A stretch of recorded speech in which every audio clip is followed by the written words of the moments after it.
Good morning, everybody. It's Shelley, and it's Wednesday, which means we're doing another watercolor demo. So today, what I wanted to do was an image of rust, and how we're going to go about it in watercolor. So we're going to go through the stages of, the first process, what to do first, what to do next, and how to get the textures and things. So let's just jump right into it. And if you're just joining, make sure that you mention where you're from, and yeah, so there we go. All right, so this is the image we're going to be using. I went to lunch with a friend last week, and they had this wonderful old truck, and it was loaded up with flowers and stuff, and this truck was all old and rusty and had all kinds of character. So I loved it, and took this picture. Now my printout, it's just on regular copy paper, so it's not quite the same coloring as what you see here. So I'm going to be probably going with the coloring I see here because my printer has limitations, of course. So yeah, so as I do all of my watercolors, I look at what I need to save, what I need to work around if I'm going to, or mask if I'm going to. And I generally will start with washes first. So I'll begin with anything that's going to be really wet and sloppy. That's what I put down first. I don't want to do that after I've got detail on, because that makes no sense. It just washes out your detail. Good morning. Yeah, we got Oakville and Indonesia and Penetanguishene, Ontario. Wonderful. So, all right. So when I'm looking at this, I actually, often people will say, and it's the same with skin tones, they'll say, what color for skin tone or what color for rust? So they'll mix up one color and then they'll put down that wash. But the truth of it is that rust has all kinds of beautiful colors. It almost gets kind of a rainbow effect to it in some cases. So I love the colors up in here, these golden and orange tones up in here. And then we get some kind of cooler purple grays in here, back to some more yellows. And we have everything ranging from a red, like a warm red. This truck was obviously red at one point, to a real rusty color in here. So that's what I want to kind of get down first, is get down these really nice tones. And as I'm painting my wash in, the one thing I really want to keep track of is to keep the my paint transparent enough that it's going to allow the white of the paper to come through. So I want to be able to not put it down the right value if possible, but still allow it to come through. So I do that with using as many transparent colors as I can. So if I use opaque colors, it kind of blocks that light, and then we lose some of that glow in our watercolor. All right, just moving a few things out of the way here and get moving. All right, so I want to have my reference picture handy. And I'm going to be working on arches, 140-pound cold press paper. And my paints are mainly Da Vinci watercolors, but I do have a couple of Core and Winsor Newton colors in here. My brushes, I love using these squirrel hair brushes. Now this is a travel brush. It is by Bielk, Biaelk, and it comes in an assortment of sizes, and I have a whole range of them. I have recently added to my website a page that has all my commonly used materials. So if you wanted to check that out, my website is right down here, and you can check that out and look at that. So that'll give you a little bit more detail, even some possible suppliers. So I'm going to start first with a number 10. Now you can't always go by sizes, because sometimes brush sizes, depending on where you're buying it from, it's crazy sizing. Like, a 2 in one store, a size 2 in one store might be a size 10 in another store. So you've got to be careful just relying on the numbers that are on your brushes. But I will usually use my pinky as an indication to show you approximately the brush size. Good morning. Yeah.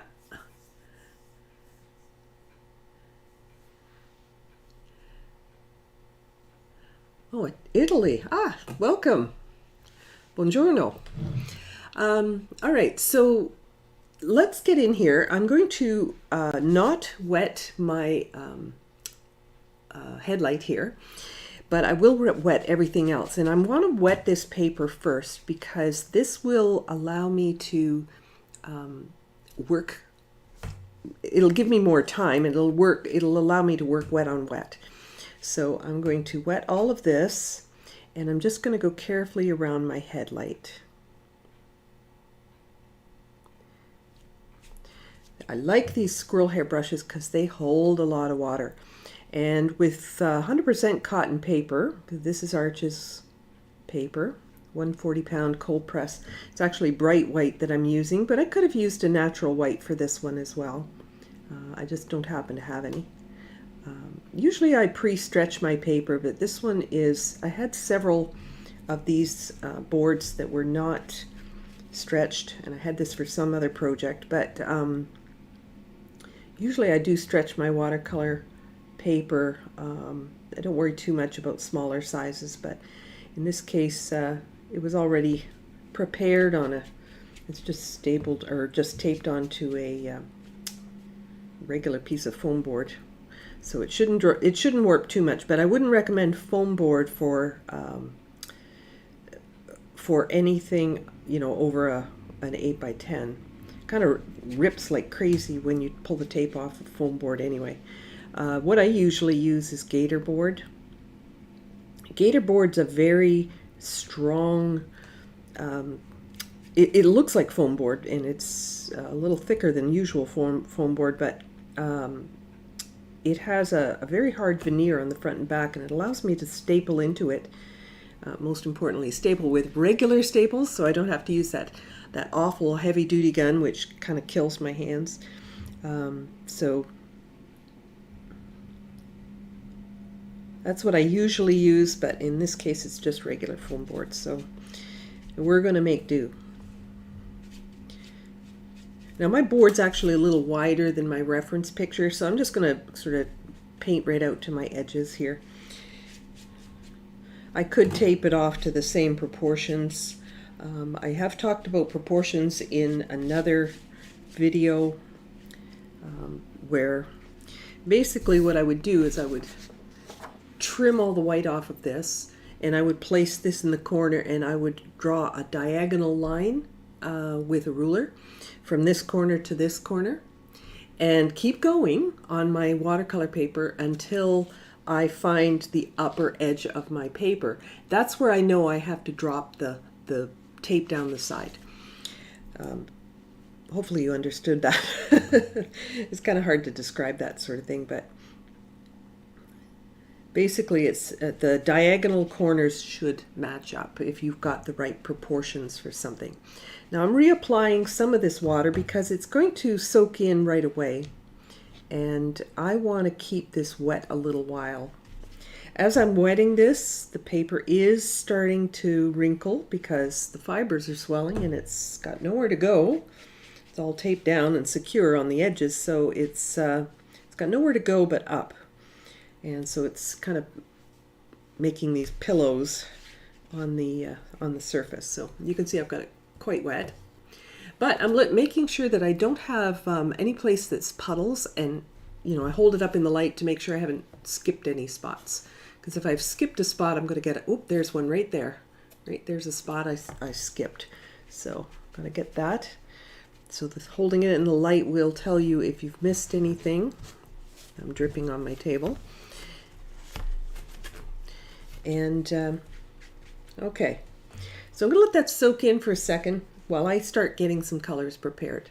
So I'm going to need a nice sort of transparent yellow color, and I think for this I would like to use quinacridone gold. Beautiful transparent color. Most colors that start with quinacridone are a transparent color. So something to keep in mind. Same as cadmium colors are generally opaque colors. So if I'm using quinacridone gold, it's pretty much a transparent.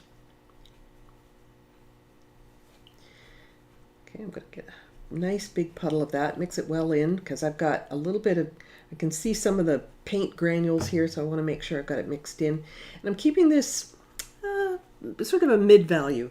So I've added enough water to it to make it nice and fluid, but lots of pigment still. So it's not, the paint isn't sticky. I'm not making it really thick, but I am making sure it's got lots of pigment. All right, so I've got a nice kind of yellowy gold there, and I might even put in a little bit of gamboge over here just to, this is a hue, by the way, the mixture. So the gamboge is kind of a warm yellow. So I'll put some of that over on the side here. I will probably use a bit of probably burnt sienna. Some nice burnt sienna here. And then I'm going to need kind of a looks like a blue-gray. So for that I'm going to use neutral tint.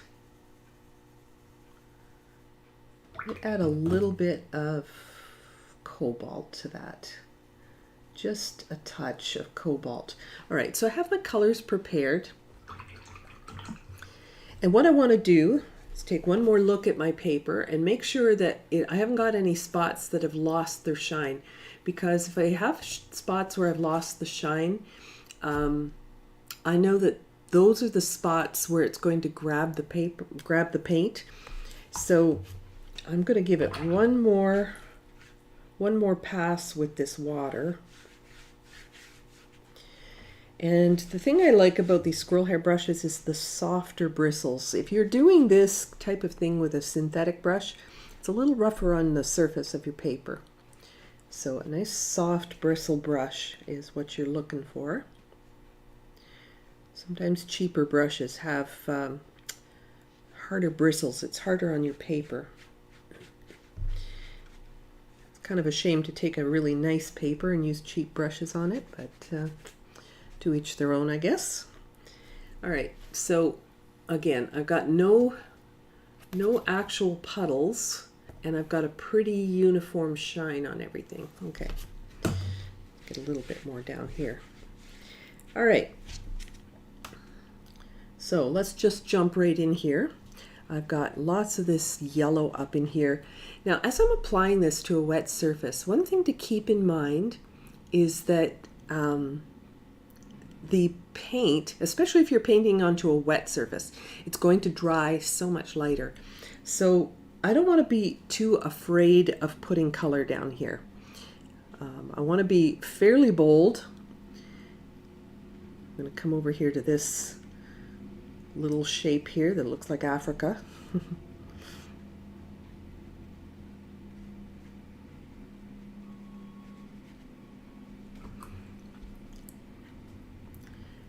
Okay, and some down in here,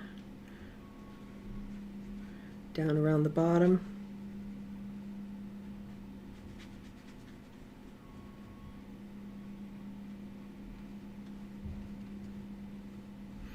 They are, I don't know if you can hear the beeping, but they are doing some paving in the neighborhood, and it's kind of noisy with the machines. Keep hearing the beep beep from the backup truck backing up. Hopefully you don't hear that though. All right, so I'm bringing in lots of these yellows. Now I'm put down the yellow first in general, just sort of as it's not a rule, but I generally will try to start and work my lightest colors and then add my darker colors last. So all right, so I want to come in. I've got this burnt sienna, but I'm thinking I would like to get a little bit of maybe alizarin crimson over here as well, so that I have more than just one rusty color here. So I've got sort of this color that's a little too bright. Now, one thing I can tell you about reds is that they often will dry duller than what they look like when they're wet. So I'm not going to worry too much about this being a little bit too bright. If it's too bright, it's a piece of cake to dull it down, but it is very difficult to brighten it up again. So sometimes, now it depends on your painting style, you might think, well, gosh, I really like the colors.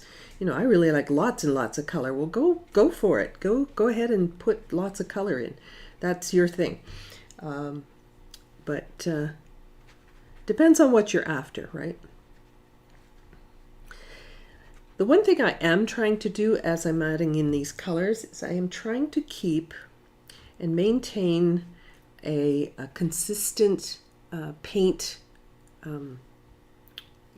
viscosity, shall we say? You know, keeping the paint similarly wet. I don't want to come in with something that's wetter, much wetter than my surface. I want to keep my paint similar to my surface. All right, so in here, it's starting to get really, really kind of weathered and rusty in here. And we'll go right up into these shadows with all of this as well. And it just kind of looks like a Technicolor mess at the moment. But there is a plan. And, you know, I'm not really worrying about things like, oh, this is running into a spot where it shouldn't be and all of that kind of thing. It's rust. It can go anywhere it wants. Just like in real life. I am going to try to clean up around these edges. So I'm getting up on the tiptoe of my brush to get into these, to get into these little nooks and crannies and get up nice and tidy up to the headlight. There we go.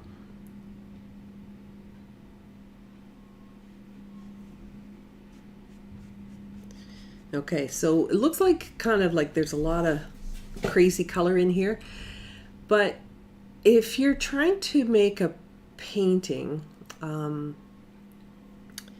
you know, don't be afraid to put a little bit more oomph into it, a little bit more color. I think that sometimes you can punch things up and make it look even nicer than the photo.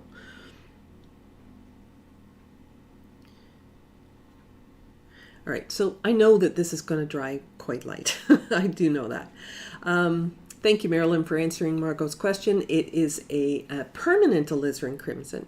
In case you're not aware, there's a permanent alizarin crimson, which is a little less fugitive, or it's more light fast, shall I say, than regular alizarin crimson.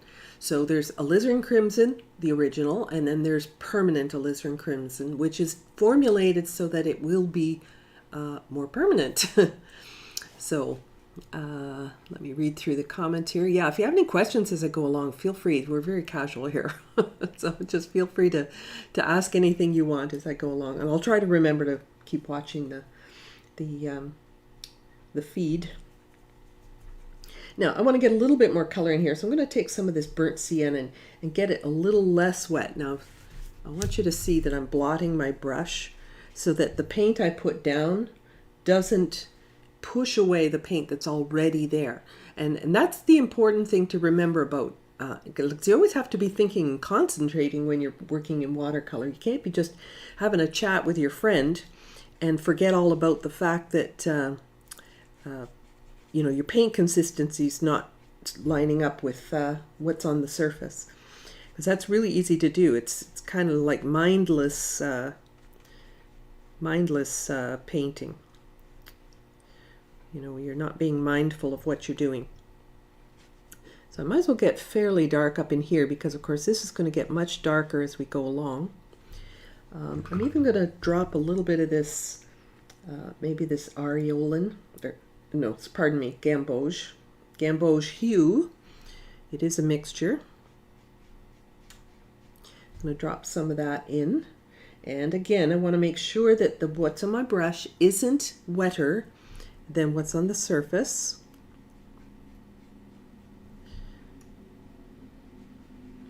Because if it is, it pushes away at the paint that's there. You know, then I don't really have, then I'll end up with harder lines that I'm not looking for.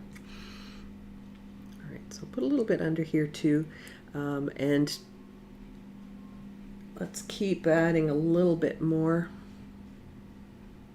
up in here.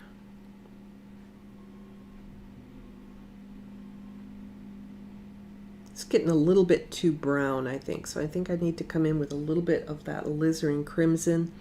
So let's get that permanent alizarin crimson.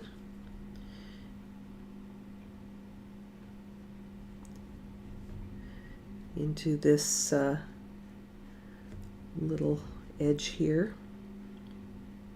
It's kind of like a little bit of an indent where this truck, it was a truck, has a bit more color there.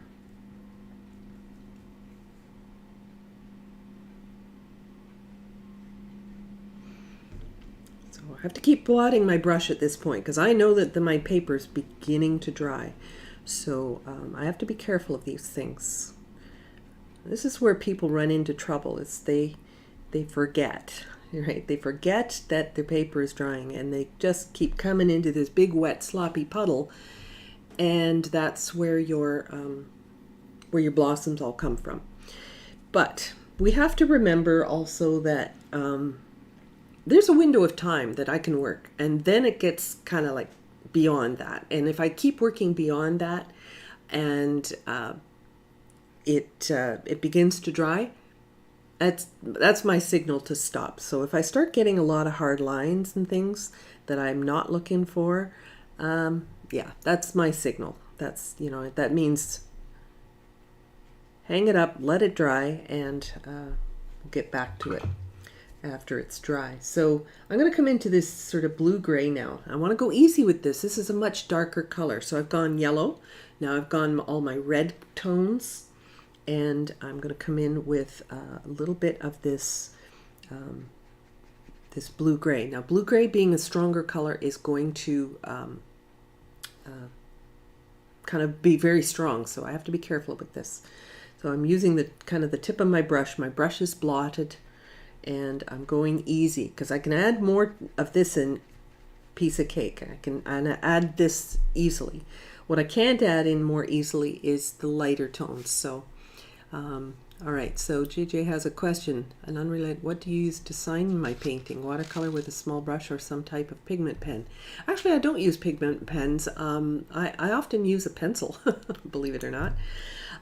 Or depending on what it is, I can also use masking fluid and actually sign my piece of paper before I begin the painting.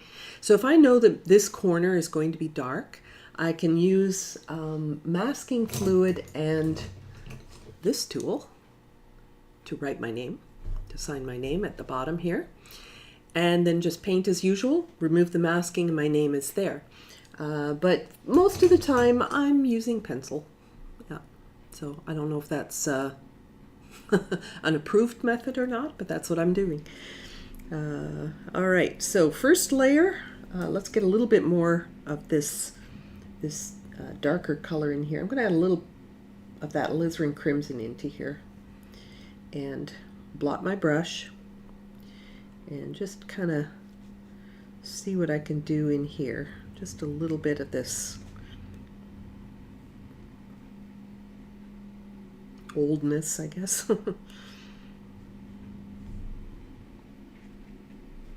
Little blemishes. Just the soft ones, right? So, I mean, there's obviously going to be a lot of other texture we're going to be adding in here and stuff like that, but I can start adding in little bits of this, and these will end up drying soft. But the blotting my brush is really important because this is losing its shine, and so I have to be very mindful of that. Often with my students, I just want to tap them on the shoulder and say, don't forget, don't forget, you've got to blot that brush.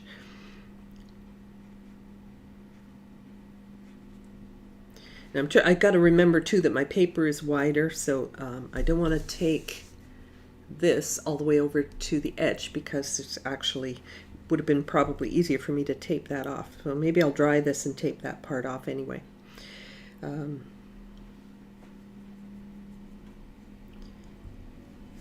and I'll put a couple of these in. And this is kind of a little bit like clouds. You don't have to follow it precisely. I mean, you can, but you don't have to. So what I'm going to do is I'm going to take my heat gun here and I'm going to just dry this. I have no masking on here, so I can easily do this. But just before I do, I'm going to wipe off my tape, so that because what's on the tape is always going to take longer to dry than everything else. So just wipe this off.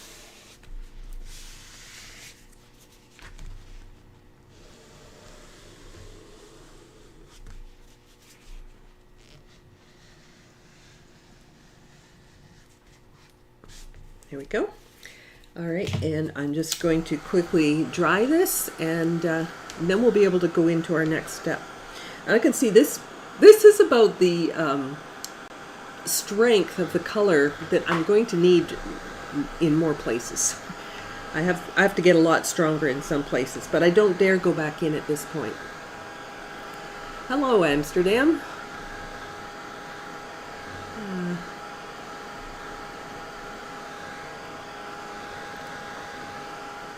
Just reading through my comments here just to make sure I haven't missed anything. Hi, Marilyn in UK. That's okay. Did you bring a note? Sarnia. Hi, Melody. Yeah. Good morning, Deborah. All right, so what you can actually see as I'm drying this, how much lighter it's already getting. And this is very typical of painting on a wet surface. Don't forget the wet surface is further diluting your color that you're putting down. So everything's going to end up a little bit light.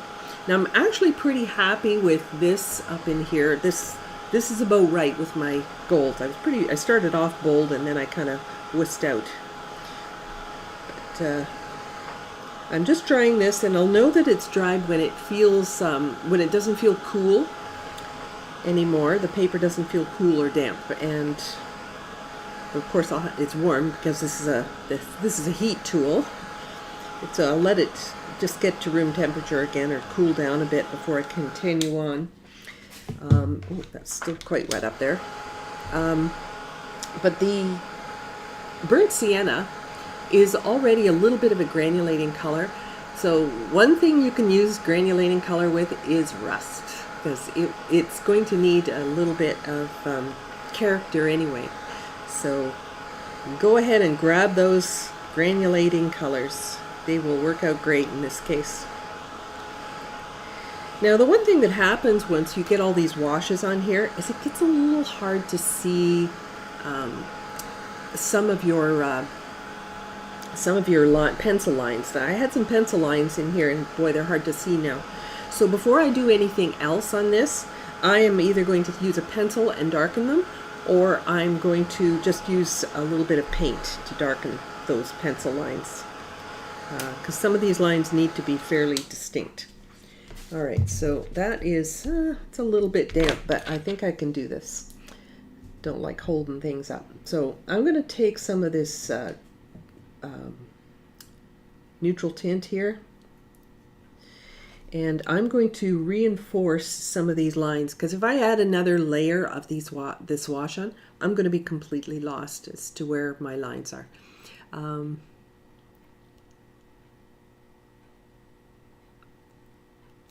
Yes, that's true. That's true. Margot has mentioned that one other way to sign your name is while the wash is wet, to use a very fine stylus such as this. Okay, this has a very nice fine point, and actually sign into the wet paint, which actually will make your signature darker but in the same color as the paint. However, keep in mind that that's very permanent, so don't mess up your name. It will always keep grabbing the paint in those spots. All right, so I'm going to come in here with this neutral tint so I can identify where the lines are. It'll be a little easier for you to see as well.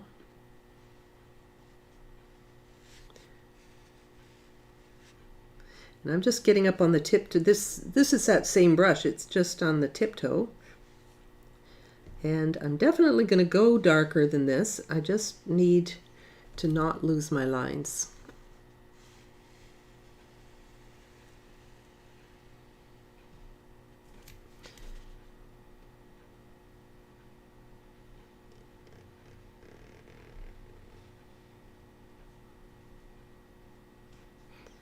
All right, and just a little bit more.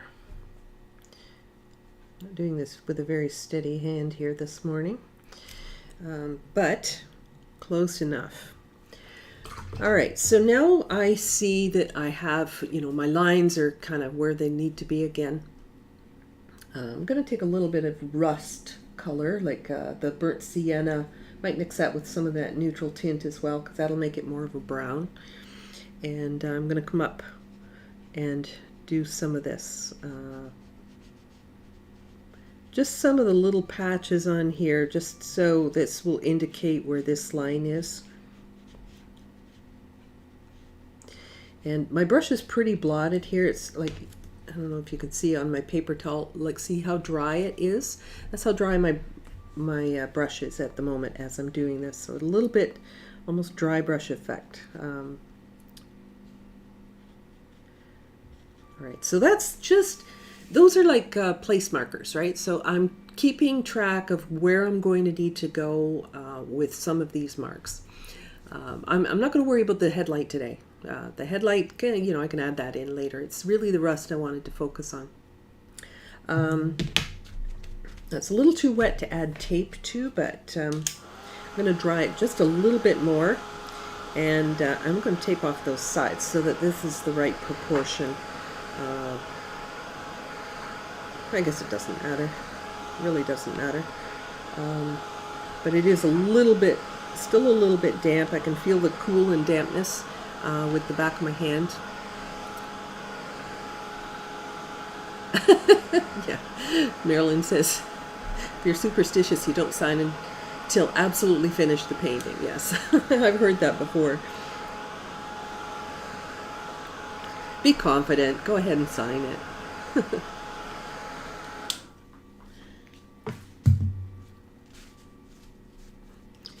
A little damp up here still. Corners always seem to take a little longer. Probably because I'm not focusing the dryer up in those areas. Okay, but the beautiful thing about these first washes is how everything sort of melted together, right? And so that's working on that wet surface is very important. Hi, Nancy. Yeah, great job on your car. You did Nancy did a lovely, I don't know what car that is. I should know, but it was a beautiful old car, and but not rusty. It was very shiny, chrome, lots of chrome and that sort of thing. All right, so let's see here.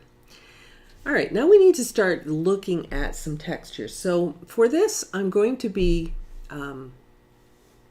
coming in with more the side of my brush, right? So I'm going to be painting with this part of my brush, not the tip. And my brush is blotted, so I'm making sure that my brush is not really wet. But I need to mix a little color first. So I'm coming in here, this is burnt sienna. I'll go into my permanent alizarin crimson and get some of that ready as well. And to make it duller, I'm going to add a little neutral tint. So neutral tint will make this a little bit duller, a little bit more brown.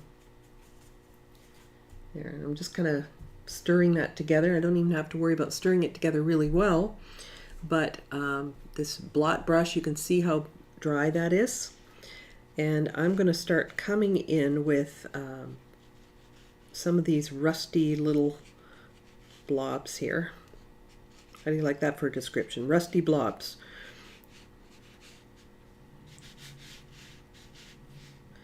And painting with the side of my bristles is giving me this lovely broken line. So I'm not getting perfect shapes or anything like that. It's all getting kind of split up and broken. All right, so I'm going to come into here.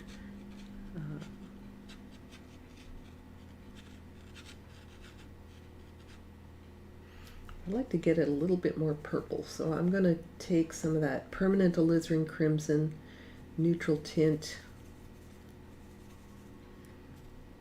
blot that. There we go, a little bit more of that type of thing. Like a couple of scrapes on the car, on the truck. Probably driving into bushes and things like that. Right. There's a little gap between this line and where the rust is here. There's a little bit of highlight in there, so I want to be mindful of that. And I'm going to really try to get sort of this part of my brush now and try to just sort of skim the surface. And what this is doing is it's not putting a lot of paint on, so it's not filling in the texture of the paper. And with that, I can create these lovely broken edges. All right, so I need to put a couple little blemishes sort of throughout the truck here as well.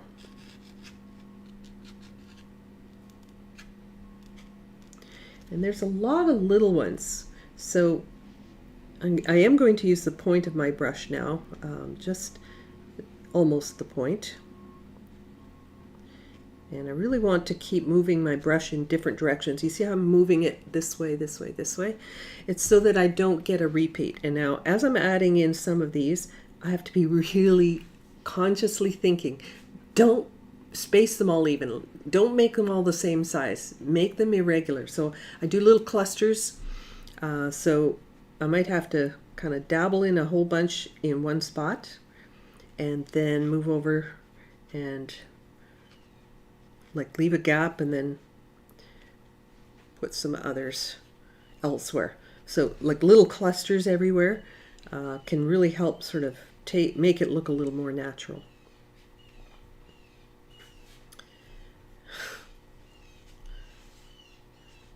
I got a very angry blue jay squawking outside my window here. Does not like these workers, I guess. I don't know. Back to the dry brush again, coming along the edge of this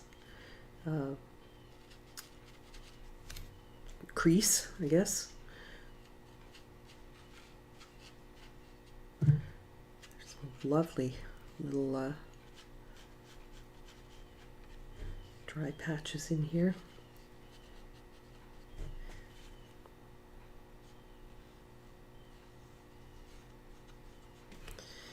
I'm going fairly dark with this, but I'm going to come in and add some more stuff as well, some lighter tones as well. But I want to just get some of the main players in here, if you want to call it that.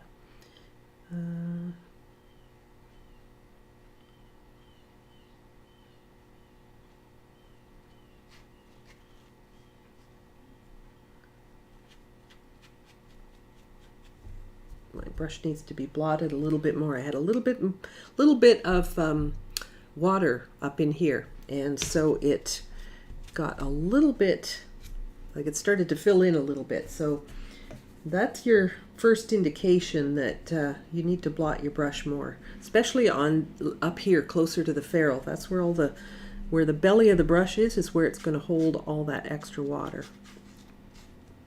So you really want to get some good textures, just really blot that well. And you can see I'm not going in any particular direction here. I'm just kind of skimming the surface here.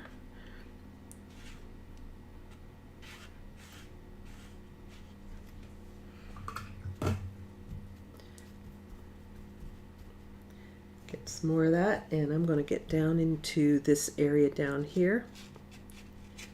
It's not showing up as well here because I have the color here is darker. I'm just mixing all of these, the red and the burnt sienna and the neutral tint, and that's giving me that.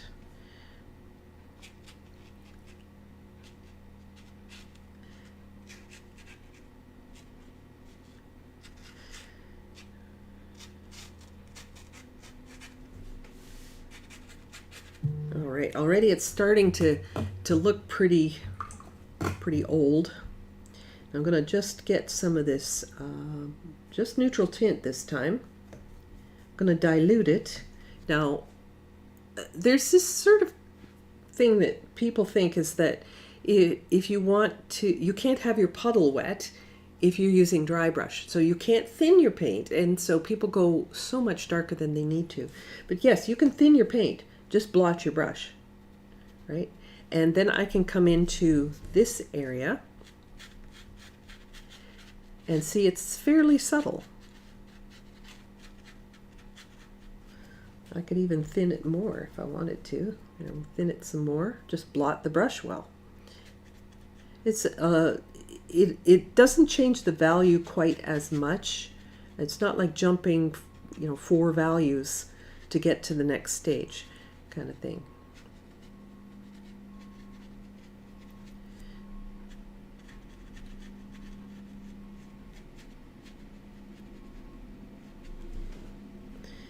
All right, so I'm going to add some of that into some of these other areas.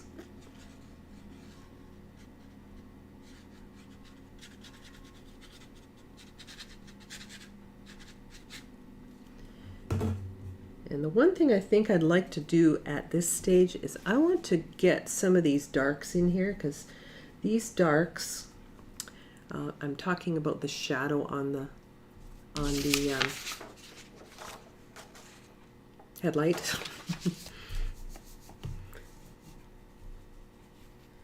So I am actually getting this pretty wet now. So because I want to come in and I want to do this distinct line that's going to come basically up into here. This is mostly neutral tint.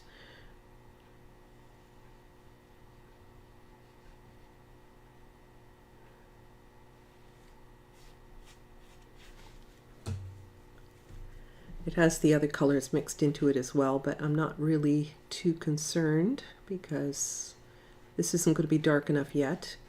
I just want to have a better idea of where I'm going with this and what it's going to look like.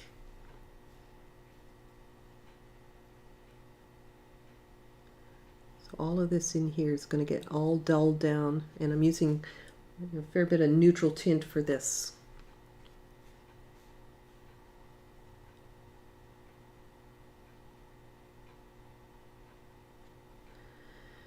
All right, so right here is where it kind of comes across. There's a very distinct cast shadow here.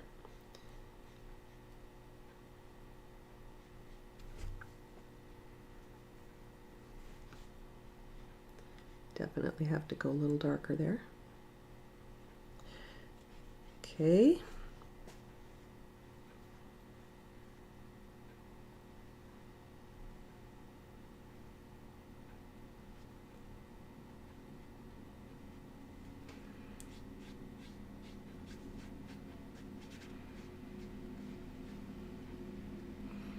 Now, of course, that shadow is going to continue across the headlight as well, but for now, that is fine. We're just working on the rust today. We won't be working on the headlight. Now I'm back to my red tones, my rusty colors, with my burnt sienna, my permanent alizarin crimson, both of which are a little bit on the bright side, so I'm dulling it down with a little neutral tint. And I don't mix this whole puddle together as one massive color. I want to be able to just sort of pick and choose whether I want it a little more red or I want it a little bit more burnt sienna. So I'm going to put a little bit over here. I'm going to go a little bit wetter here. thinner, I should say, more diluted.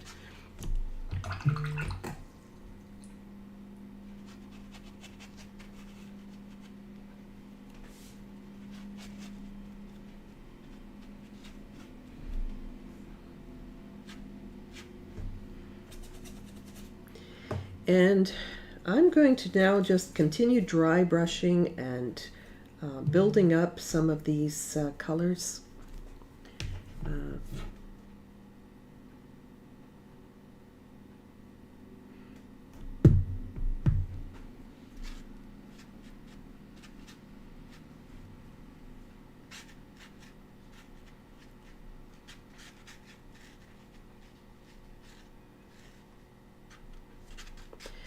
Thin layers though. This is, I made up kind of an orange color here. I took a little alizarin crimson and I mixed it into my quinacridone gold. So I'm getting all kinds of marrying together all of these colors.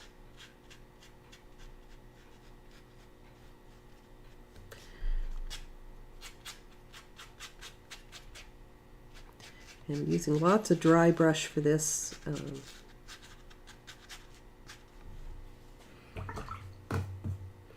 And I recently learned that apparently it's a thing to take an old car and give it a paint job that makes it look like this.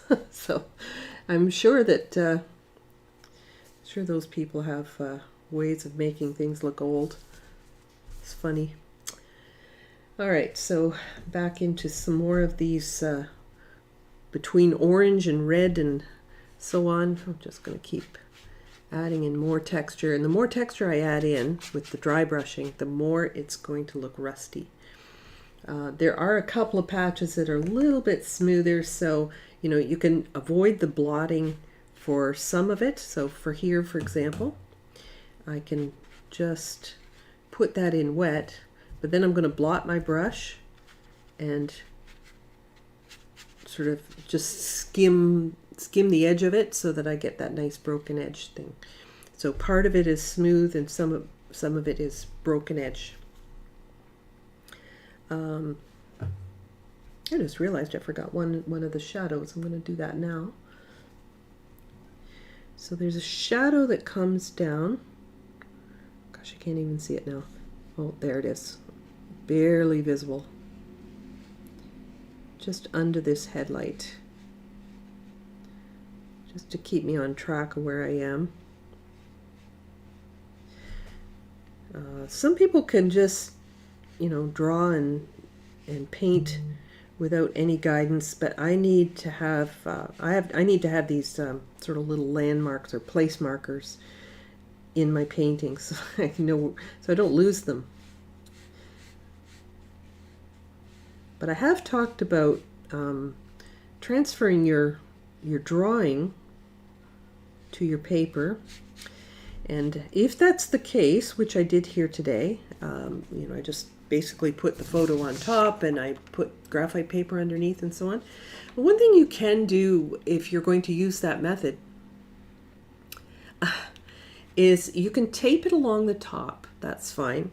And I can't do it now because this is wet, but I would tape it along the top, and then I would take a pencil or something like that, and I have a pencil here somewhere.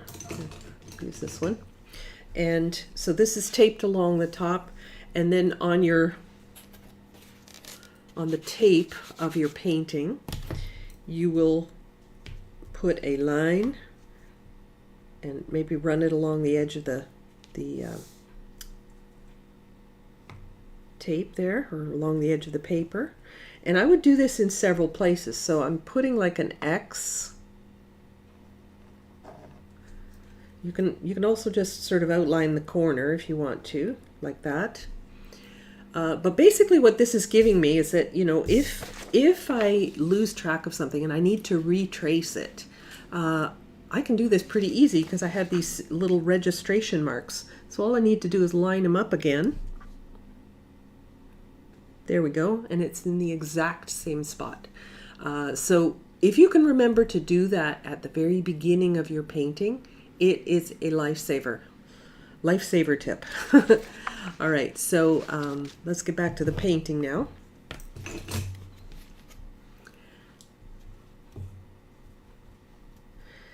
And I have actually a workshop coming up that is kind of along the lines of this. It's a little bit different than this one, but it is Rusty Gears, and it is in my Zoom workshops, upcoming Zoom workshops that I have coming this fall, 2022 if you're watching the replay.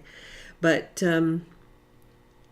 yeah, I have that coming up, and you can check that out on my website if you want to, and love to see you. All right, so I want to get a little darker on some of this.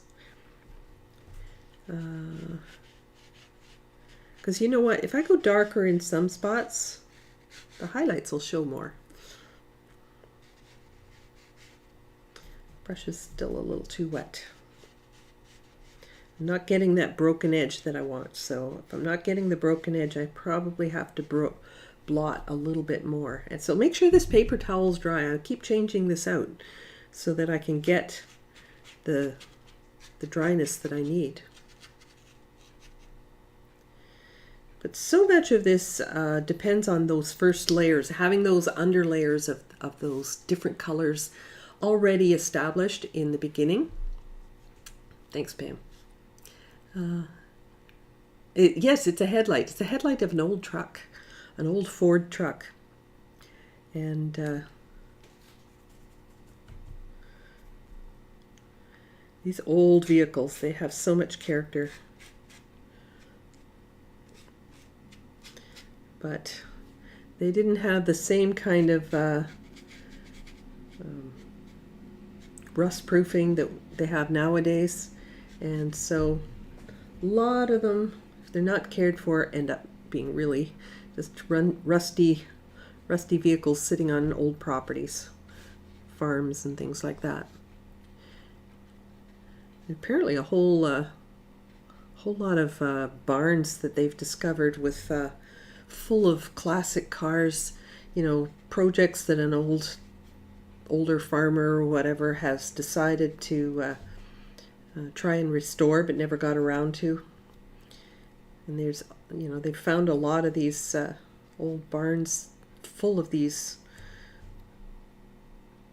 vehicles. I don't know if they're even salvageable at that point. I'm sure if you were really avid, you could bring anything back, but it'd be pretty hard if it's fairly far gone, I should say.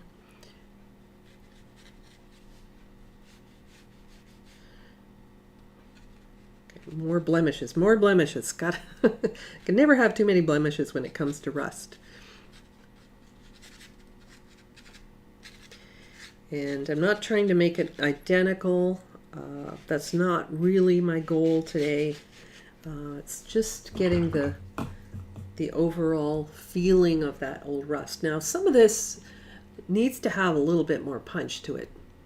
Of course, this is going to look so much better when the headlight's actually done, but just for time's sake, we're not going to get into the headlight today.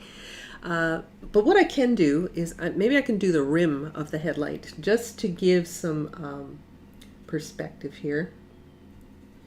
So I'm going to go into a little bit more of this neutral tint because it's pretty much a flat gray kind of color in this.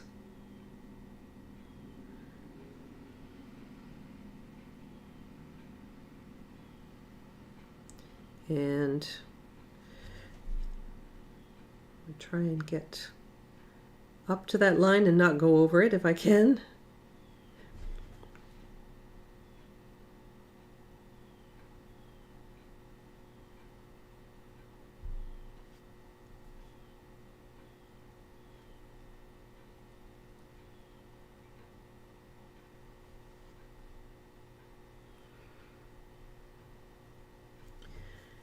I don't know why the blue jays are so noisy at this time of year.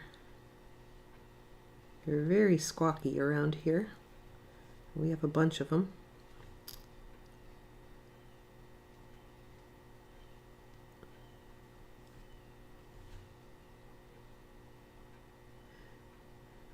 So you see I'm using the side of my brush to keep the line clean. I'm kind of using the side of my brush to run along that edge, which is helpful when you're doing either straight lines or curved, smooth curved lines.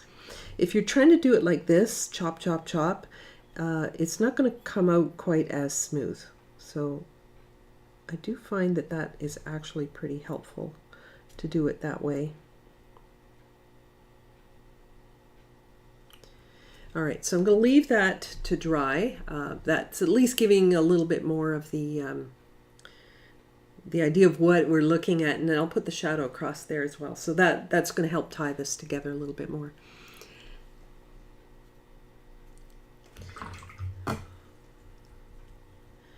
All right, so there's actually a little bit of blue in there. I'm going to take a little cobalt. I'm going to drop a little cobalt in here. I have to blot my brush though, make sure I don't come in and make a blossom or something. A little bit of blue.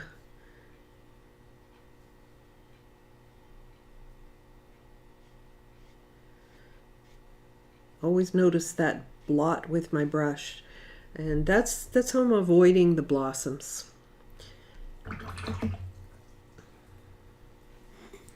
All right, back to rust. So I think this part here just overall needs a little more color. So I'm going to come in with some wet color now. This puddle over here with the permanent rose and permanent alizarin crimson and burnt sienna. And I'm just going to come in here and get a little bit more built up in this section. And yeah, it might soften up a little bit of what I've done. That might happen.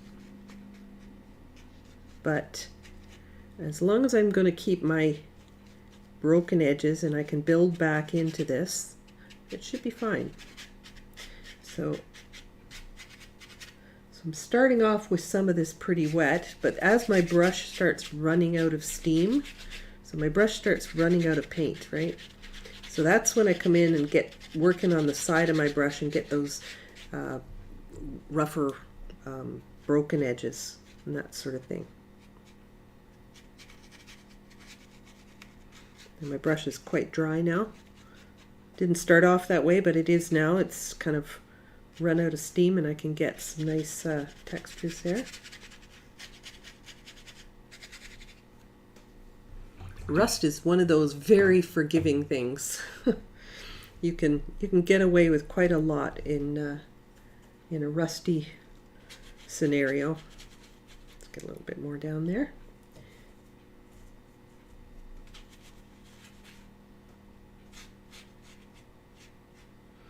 I'm going to come up into here and I'm going to leave some areas a little bit lighter. So I'm going to blot my brush. Make sure I'm using lots of broken edge kind of thing. But my paint's fairly thin. I'm building up in kind of layers here.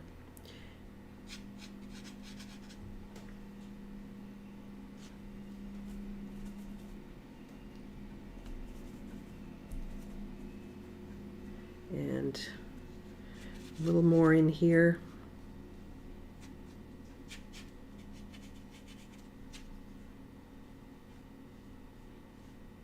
I can come right into that shadow there. Because of course the texture does go in the shadows as well.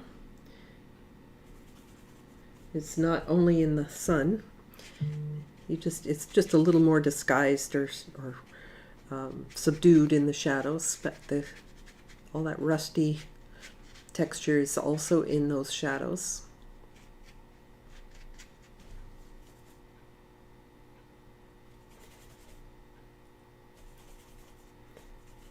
Blot my brush.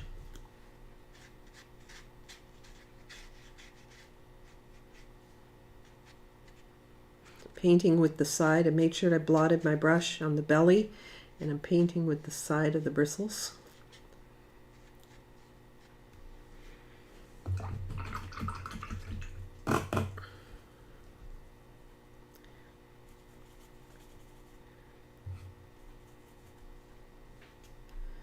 And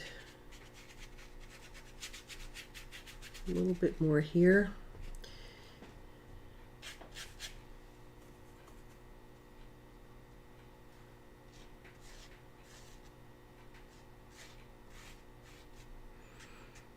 I'm changing up the colors a lot as I'm adding in all of these bits as well. So I'm not just doing all of one color and then all of the next color and so on. I'm kind of reacting to what's going on my paper surface. I'm not trying to make it into a step 1, step 2, step 3 kind of thing. I'm reacting to what I'm seeing on my paper. So that's how I'm doing that. Oh, thanks, Norma.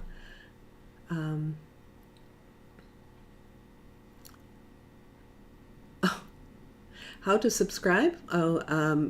So to subscribe, if you, I'm not sure what you're seeing on your screen, but generally if you scroll down, you'll see subscribe under there.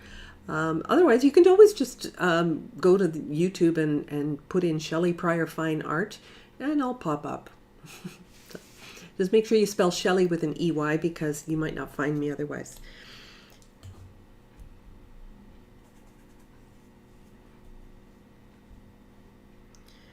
But there's usually a subscribe button there at the bottom of the video. A little more alizarin crimson.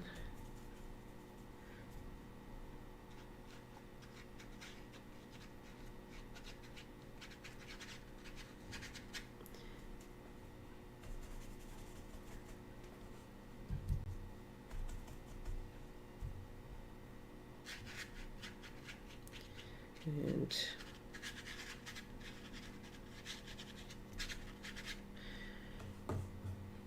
this area is a little bit smoother, so I can go a little bit wetter here. A little bit. Meaning I haven't got my brush really loaded up. Got a little bit in there, a little bit of wet paint in there. And as it runs out, that's when I can kind of create, you know, these nice broken edges. And this is what my brush looks like. So, oh well. Fortunately, with these squirrel hair brushes, they come right back to shape. So I do like that. And so on this little part here, because there's a kind of a change of plane, it means the light is hitting a little bit right along this edge here. So that tells me that I'm going to need to build up this area and this area in order for that to be highlighted. So I've got a little bit of light in there, but I think I'd like to punch that up a little bit more.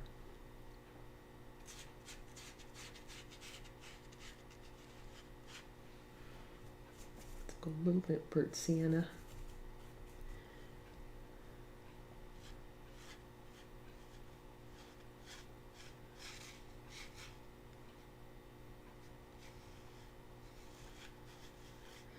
And I'm leaving that little gap along that edge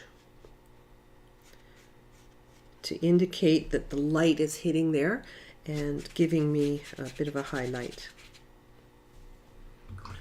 And it kind of looks really messy at the moment. Let's take this damp.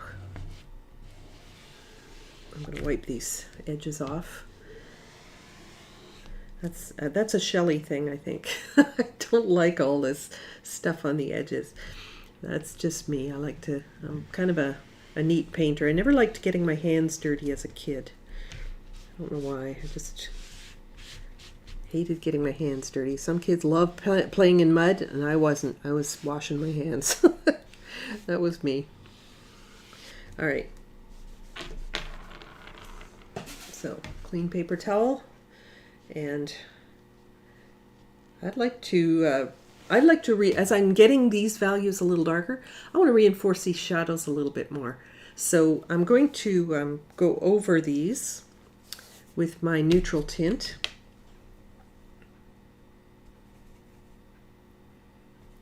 This is a neutral tint by Winsor Newton, by the way. I actually previously had Da Vinci in here, and I ran out, and I found that I had a tube of the Winsor Newton, so I'm now using the Winsor Newton one. they're quite similar. I think the Da Vinci one might be a little bit more purple, leaning towards purple a slight bit, but not a lot of difference. All right, so here we go. This is with wet paint and a brush full. And I'm going to bring this right across into my headlight, because my headlight's dry now, or the rim of my headlight, I should say.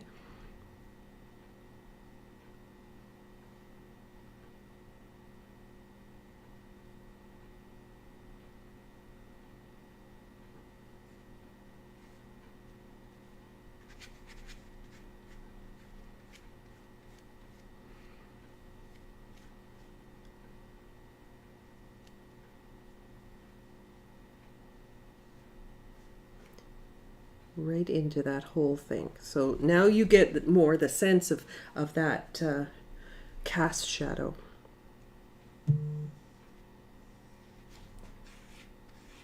And I don't see what's down here, so I'm just gonna bring that down.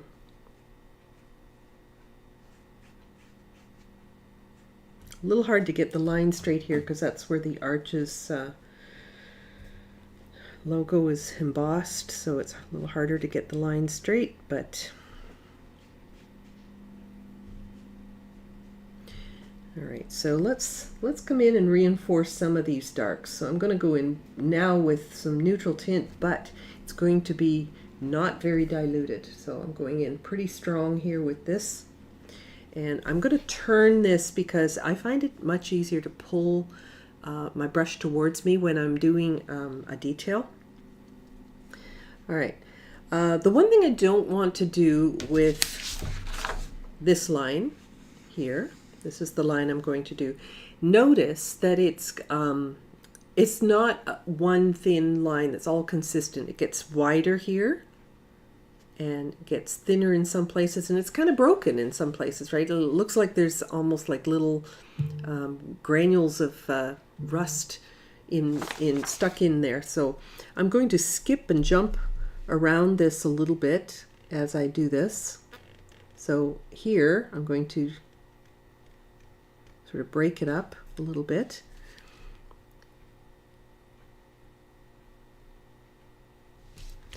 So I'm bouncing a little bit with my brush, and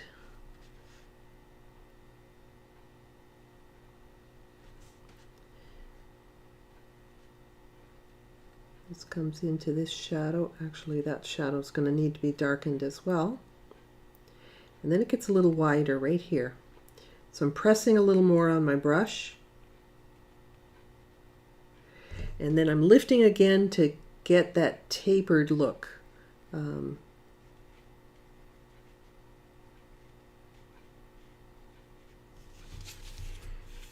right, so I'm getting those details in there.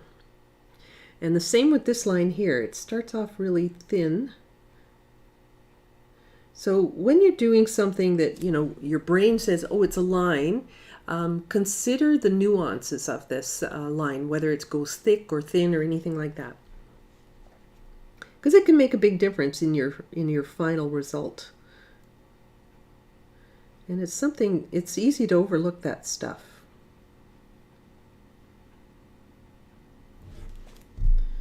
All right, now I'm going to take some of that thinned neutral tint here, and I'm going to put this shadow into, I'm going to put the shadow in this this rim of the headlight.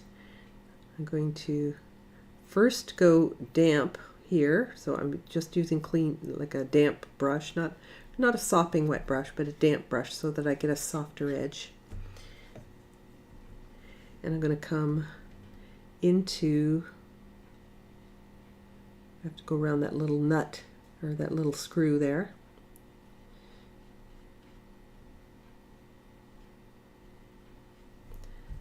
Let's get a little bit more on there, but I'm blotting my brush because I don't want to have hard lines.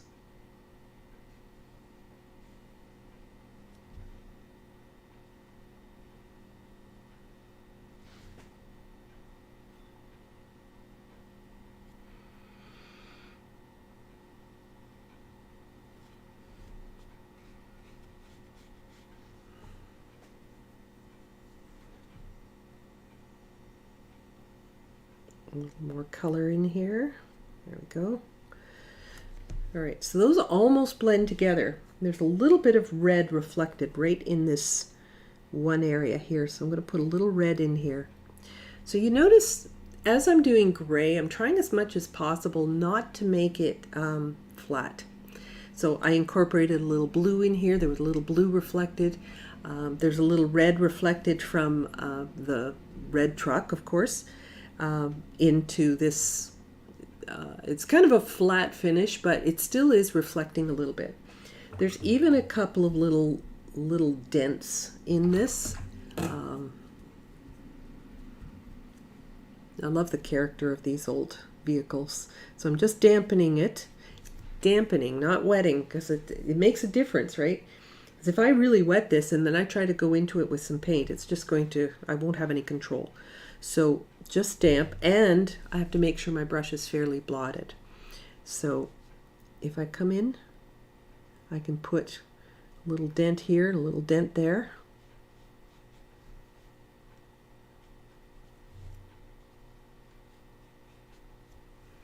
Right, so I get the feeling of that dented headlight rim.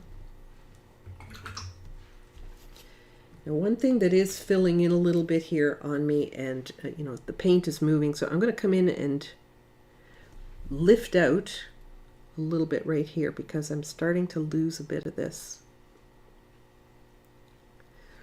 So rinse, blot, and lift if, you know, if things get out of hand, because that happens, definitely happens, and I'm going to lift that out.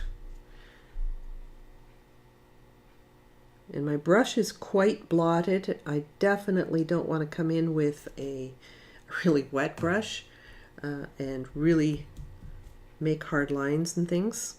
So I'm really blotting my brush quite well as I do this, and it's drinking up that fresh paint, and this really only works when the paint is freshly applied.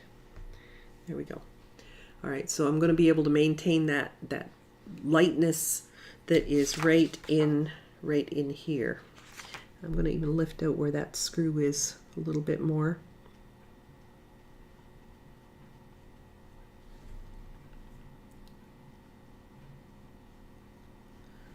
There we go. And it's still got some nice softness to it. All right, so I think we're almost done with the rust, but I think I'd like to wash a little bit more in here, just a little bit more permanent rose, a little bit more burnt sienna. Not too bright, so we'll put a little tiny bit of neutral tint into that. And blot my brush.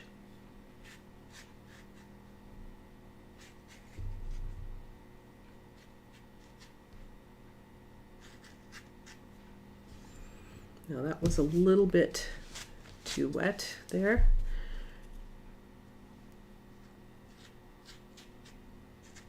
I'm going to use the side of my brush, get some more broken edge happening.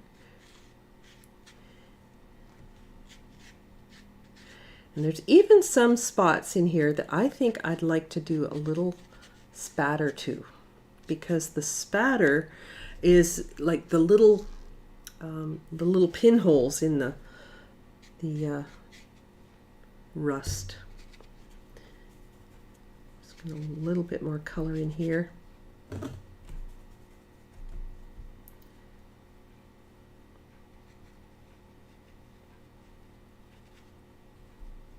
Blot my brush and get this edge a little bit drier so that I get more of that broken edge. Love the broken edge stuff. All right, so I'm going to take a little bit of this, and for this I love to use, I have a little fan brush. I don't have my little one right here, so what I'm going to do is I'm going to use a bigger fan brush. All right, I like fan brush for spattering more than I like using a toothbrush. Toothbrush sometimes gives you streaks because it flies so fast. If you want little dots, I find that the fan brush works better for me. So I'm just picking up some color here, and I don't want it going everywhere. I don't want spatters on my headlight or anything like that. So I'm going to, I could really just use my hand if I wanted to, but I'm just going to use this and spatter. Just tap, tap, tap. You can tap with another brush if you want to. I can zoom in on this a little bit more so you can see this a little closer.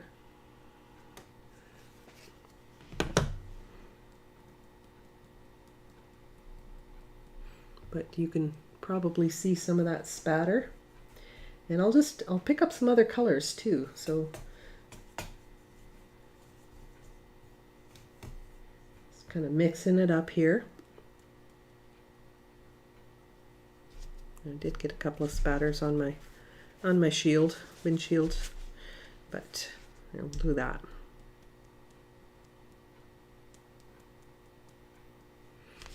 And I'm going to do some more of this.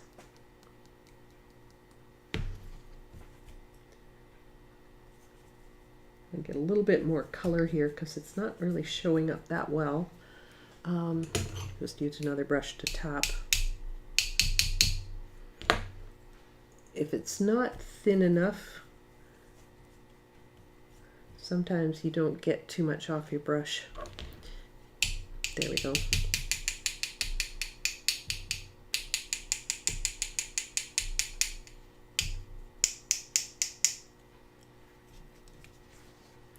Keep moving this so that I get spatters in different places. Let's move this down.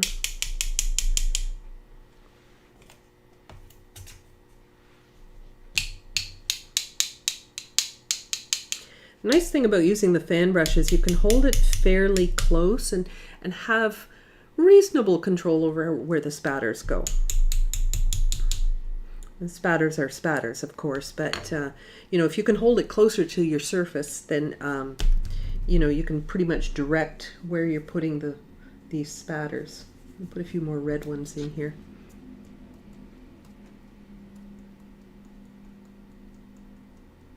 You can probably see that better now.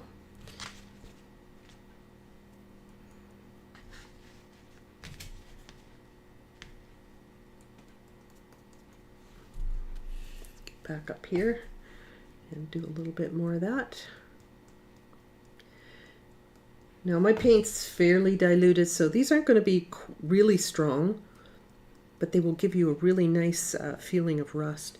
You could do more pigment and get them a little bit punchy, like a little bit more prominent, I guess.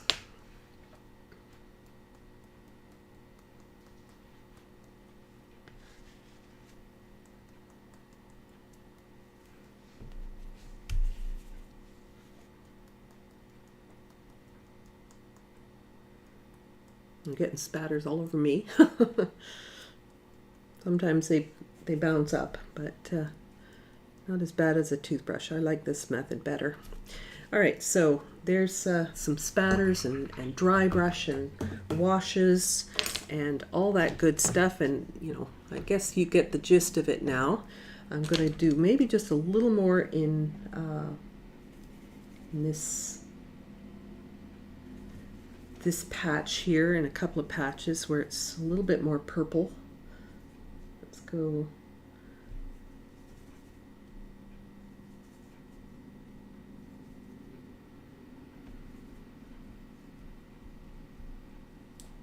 And I'm blotting my brush well because I want to keep this really scratchy looking.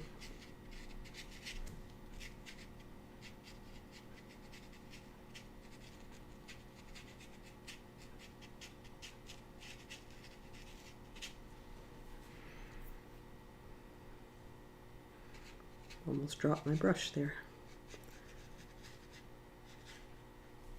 And so I'm bringing this in other places as well because I wouldn't want to have it only in one place. This color, this purplish color.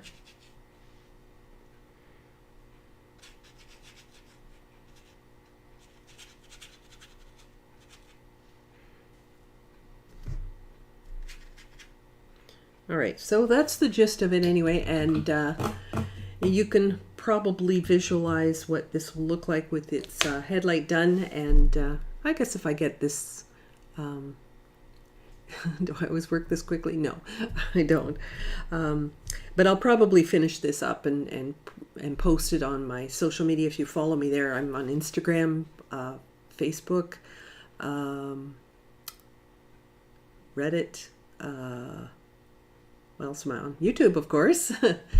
And yeah, so those links are also in the description below this video, so you can check those out. Actually, I think the link to this, to my channel is under there too. Margot, you were asking how to subscribe, so the link is underneath, and you can always click that if you don't see the subscribe button anyway. Thank you so much for watching. I think we'll just wrap this one up for today, but you know, you can hopefully see what this, you'll see the result. I'll finish this one up and post that. Don't know if I'll get to it this week because I have a lot on my plate, but I'll try and post this very soon. Thanks very much again, and we'll see you next time. Bye for now.